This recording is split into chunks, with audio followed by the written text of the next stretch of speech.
Tout au long de l'année, le service d'accompagnement et d'information jeunesse d'Étampes accompagne et aide les jeunes dans la recherche d'un premier emploi de formation, stage ou job d'été. Pour en parler avec nous, je reçois aujourd'hui Laetitia Casali, directrice du SIGE, et Joss Desmonnières, chargée de communication au SIGE. Bonjour. Bonjour. Alors, cela fait plusieurs fois qu'on vous reçoit dans nos locaux afin de parler de vos actions tournées vers la jeunesse. Pour ceux qui ne connaissent pas encore le SIGE, quelles sont vos missions au quotidien? Elles sont déjà dans le titre. Puisque le SIGE, donc, même si on y a rajouté le A, donc il y a un A important, puisqu'on a la notion d'accompagnement. Donc notre mission, en fait, moi je fais partie d'un réseau national, donc de l'information jeunesse, donc qui dit dans son titre informer. Donc informer, c'est une mission de service public. Donc moi j'informe sur tous les sujets, donc en partant du besoin des jeunes, et ce par tous les moyens appropriés. Et je vais plus loin, puisque je l'accompagne pour lui permettre de répondre à toutes ses attentes, à tous ses besoins, à trouver les bons acteurs qui répondent à ses attentes. Et alors, vous menez des actions sur plusieurs axes, la recherche d'un premier emploi, la recherche de stage, l'orientation professionnelle ou encore les formations. Quelles sont les conditions pour faire appel au SIGE? Avoir envie, être motivé déjà, pousser la porte. Donc nous on reçoit dans tous les cas tous les jeunes, puisque l'information elle est libre, elle est gratuite, elle est accessible à tous. Donc après on a la particularité d'être maintenant connu, donc même si on a encore le nom Bige qui nous suit, on dit souvent va au Bige, mais comme on n'a pas changé d'adresse, ça ne pose pas de problème. Donc Bige ou Sige, c'est pareil. Donc les missions n'ont pas changé, elles n'ont fait que se renforcer. Donc nous on accueille tous les jeunes, donc à partir du moment où ils ont un besoin, ils ont besoin d'être informés, ils ont besoin d'être accompagnés. Donc on fera un point avec eux, ils auront un entretien individuel, donc une réponse à toutes leurs attentes. Alors, du 14 au 21 avril dernier, vous avez organisé la 15e opération de job d'été. Quelles sont les conditions pour obtenir un job d'été et pour venir justement à cette semaine? Alors déjà, ce qui est important de dire, parce qu'on parle de 15e édition, donc c'est la première année en fait, où cette édition elle est travaillée de manière totalement différente, puisque 15 ans de forum. Jusqu'à présent, on était plutôt sous un format en fait, salle des fêtes avec de nombreux employeurs en fait réunis, avec un volet de job dating plutôt pérenne et puis toute une présentation des offres, bénévolat et autres. Donc on va dire en une journée ou surtout en une après-midi, il y avait ce bénéfice de toutes les infos. Contexte sanitaire oblige, on a dû en fait revoir les choses. Nous, Monsieur le maire souhaitait, comme je suis un service municipal, Monsieur le maire souhaitait vraiment, était attaché à ce qu'on puisse réussir en fait à continuer à développer ce type d'action, en tout cas de répondre aux besoins de ces jeunes sur de l'emploi. Et du coup, on s'est dit comment y arriver. On va y arriver tout simplement en recadrant en fait nos entretiens individuels. Donc du face-à-face, parce que les jeunes veulent du face-à-face. Donc il y a beaucoup de webinaires, il y a beaucoup de choses en ligne, mais ils veulent du présentiel, quoi. Ils veulent pouvoir en fait être accueillis, être entendus, que ça soit un peu comme du sur-mesure. Donc ça c'est important. Donc on a travaillé du coup sous cette forme d'une semaine, donc différents lieux, différents employeurs, mais avec une formule de face-à-face, cadrée, présélectionner les jeunes, pour que les employeurs en fait trouvent réponse aussi à leurs propres attentes. C'est gagnant-gagnant pour tout le monde en fait.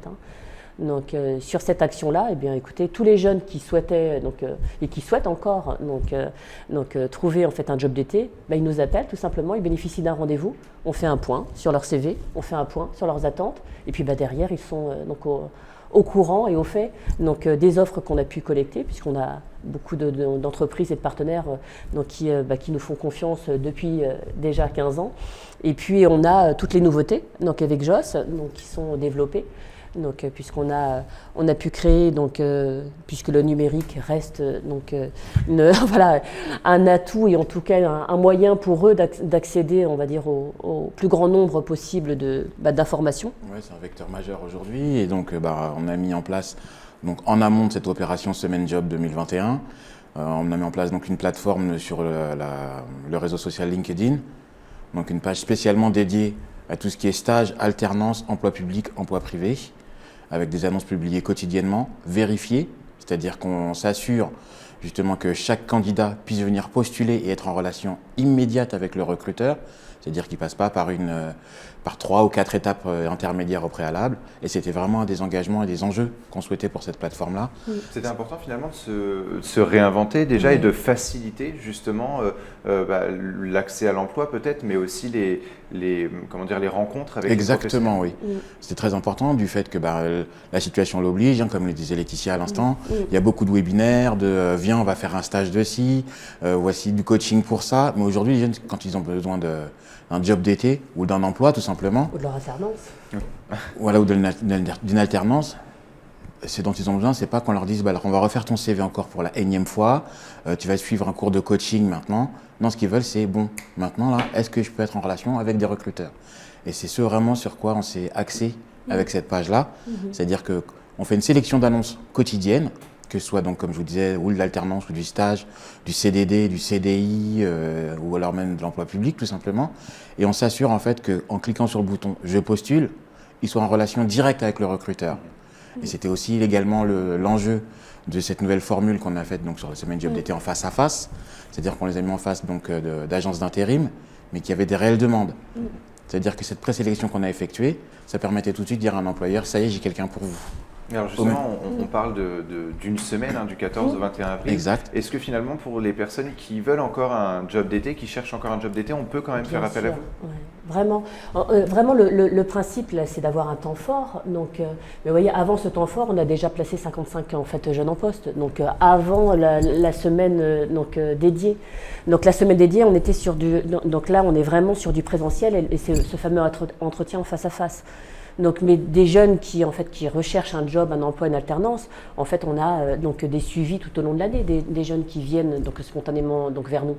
Et forcément, cette idée de réseau et puis de lien avec les acteurs locaux, faut aussi une force, je trouve, sur le territoire, quoi. Et allez-y. Non, pardon. Alors, les jobs d'été ont souvent pour objectif de financer en fait un loyer, des loisirs, une formation ou des études. Oui. Pour le CIGE, l'objectif, c'est surtout d'offrir une première expérience aux jeunes. Je pense que, en tout cas, on répond de fait à plusieurs objectifs. Donc, un jeune, quand il cherche un job, en ce moment, ça peut être le lien avec le financement des études. C'est des projets personnels, de mobilité, des projets personnels de santé, ou même de vacances, on y a le droit. Donc, même si en ce moment, c'est un peu compliqué, ne serait-ce que de se mettre en perspective. Mais on veut y croire. En tout cas, on veut rester toujours sur ce côté optimiste.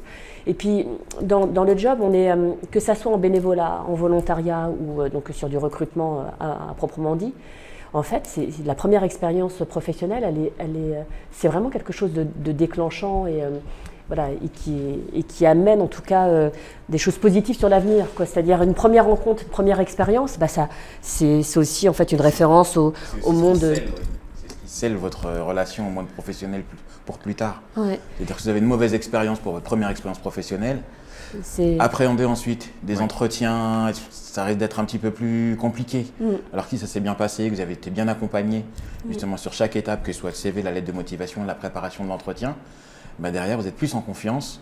Et effectivement, lorsqu'arrivent des périodes difficiles comme celles que nous connaissons aujourd'hui, c'est pas quelque chose où vous dites ah zut, faut encore que je refasse mon CV, que je me prépare.